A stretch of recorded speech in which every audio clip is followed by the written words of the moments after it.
I finished chemo the end of February 2002, and a friend mentioned that there is this grassroots organization for young Jewish women with breast cancer. So I called up Rochelle. She said, let me take your information. We're just starting off. I don't know where this is going to lead. So she took my information, how many children I have, what kind of breast cancer I had. I was ER negative, everything to make the link just so perfect. And 2 weeks later, she gives me a call. She says, this woman from New Jersey called. She has 4 children just like you. She's 41 just like you. She has no one to talk to. She doesn't want her community to know, and she'd like to talk to you. And that was Yael, my first link. I was able to help her through this very, very frightening experience for her, because she was very much alone. I mean, her husband was there for her, but she really did not want the support of the community. And part of it is because she didn't want her mother to know. She was a Holocaust survivor, and she didn't want to add more burden to her. She wrote me a letter thanking me how much I've helped her. And then I didn't hear from her for a while, and in my heart I felt something was wrong. I must have called her at least, 15, 20 times, leaving messages, please call me back. I'm here, I just need to know if you're okay. And she finally called me back and told me that her breast cancer came back and she had advanced stages breast cancer. She didn't want to burden me with what she was going through. I think she wanted to spare me, my own fears that this is going to happen to me, and she didn't want to put that on me at all. So at that point I called Rochelle and I said, do you have a program for women with advanced stages breast cancer? And she said no, she didn't yet, but that she would call her and try to make a connection for her. I think I spoke to her a couple of times since then, but then we didn't have any more contact. And then Rochelle called me several months later to tell me that she passed away, which was really a very, very difficult time. I felt that there was such a need for some kind of program for women with advanced stages breast cancer. At every stage, your issues are different, your needs are different, and I couldn't be there for her.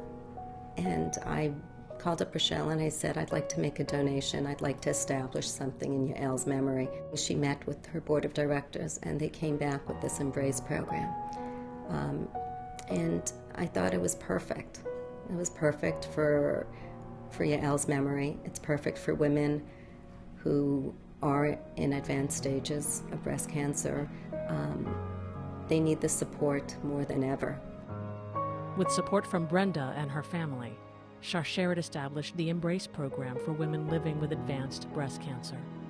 Through Embrace, women like Yael receive the tailored support they need and the ability to connect with others who are living with a chronic illness.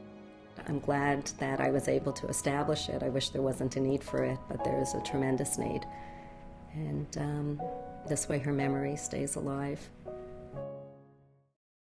Seema discovered a lump in her breast. This is back to 1992. She went to the doctor. We had a biopsy done. When I came home, that's what she told me. She had breast cancer. It was pretty clear Seema got very sick in the last year. I had a conversation with her and I said I would like to do something to preserve her memory. So it was actually in discussion with her that we decided to do something.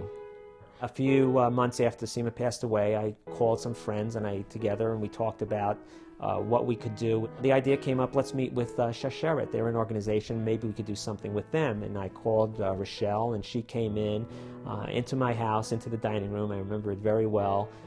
We met with a group of these women who were great friends of my wife, me, and we discussed different ideas. And I said, Rochelle, what about setting up a scholarship fund? What do you think? Right away, she thought this was a great idea, and I said, fantastic. There was enough money there to set up for a summer intern, which she wanted to have in the program. It was very important to her. So that's what we did. My kids thought it was a great idea. They like remembering their mom in this way, and it gives me the ability to be part of the organization and to talk about Seema, about her ideals and who she was and why this scholarship is so important to her and to us. It was a perfect match between the goals of the organization and who my wife was. Each summer, Sharsheret welcomes a new Seema Heller Nativat Shalom intern who works closely with the staff in developing Sharsheret's national programs. The internship was the vision of Seema's friends and family, and in her memory, their jewel continues to strengthen Sharsheret each year.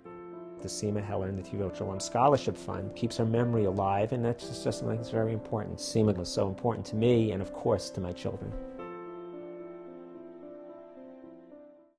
Our mother was diagnosed in 2003, and I was diagnosed in 2005. She passed away in February of 2006, so it really was the end of her battle with cancer and the beginning of mine. And then our grandmother actually passed away last August. That really pushed us to try to really pursue something, since both of them were affected by ovarian cancer.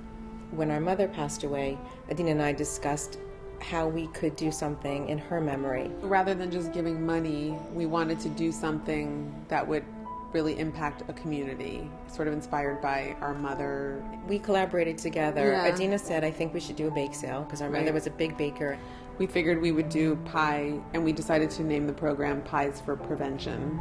Sharon talked to the Sharsheret people about it, and they were very excited, and they really supported us. We ended up baking 145 pies and 70 loaves of bread. While we did make money off of the pie sales, also people were very inspired by what we were doing, and really a lot of the contributions came from people who never tasted our pie. Adina and Sharon joined forces with hundreds of friends and family members across the country to establish a jewel that supports Sharsheret's ovarian cancer program. With their meaningful gift, Sharsheret will address another critical cancer affecting thousands of Jewish women and families. Our mother was always a doer, and so I think we sort of channeled her, and we decided to do something physically, actively, in their memory.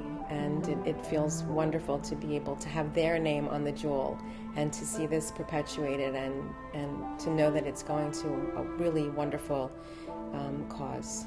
I think it's very empowering, and it's very inspiring to us and hopefully to other people. There are so many things about cancer that you can't control, so it feels in a way like you can sort of take ownership and responsibility to help people who might be able to not suffer the way that two people that we loved suffered. I was diagnosed about 12 years ago. I remember well the day that Karen called to tell me of her news, and it was a very difficult day. And when Joel and I were going through this diagnosis of breast cancer, you're dealing with pain, you're dealing with anguish, you're dealing with not sleeping at night and worrying all the time. And the only thing for a mother that really gives her pleasure is seeing her kids happy. This was while I was going through my illness, this picture.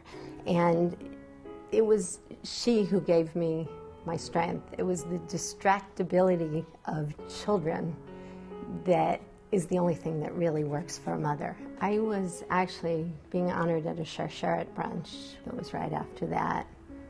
It was announced that Joel was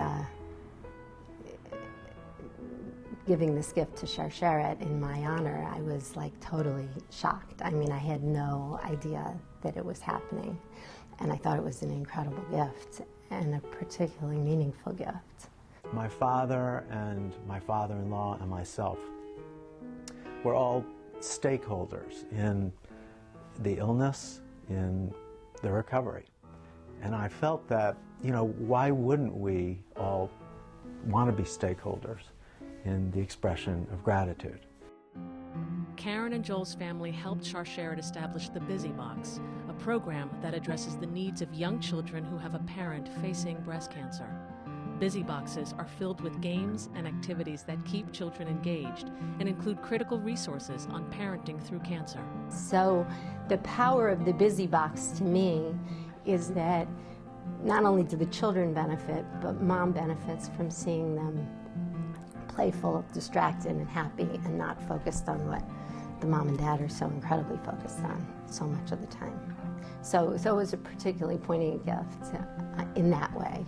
Watching the expression of the person in whose honor you're giving it, in and of itself, is so rewarding that it's an element you just don't get in any other type of gift.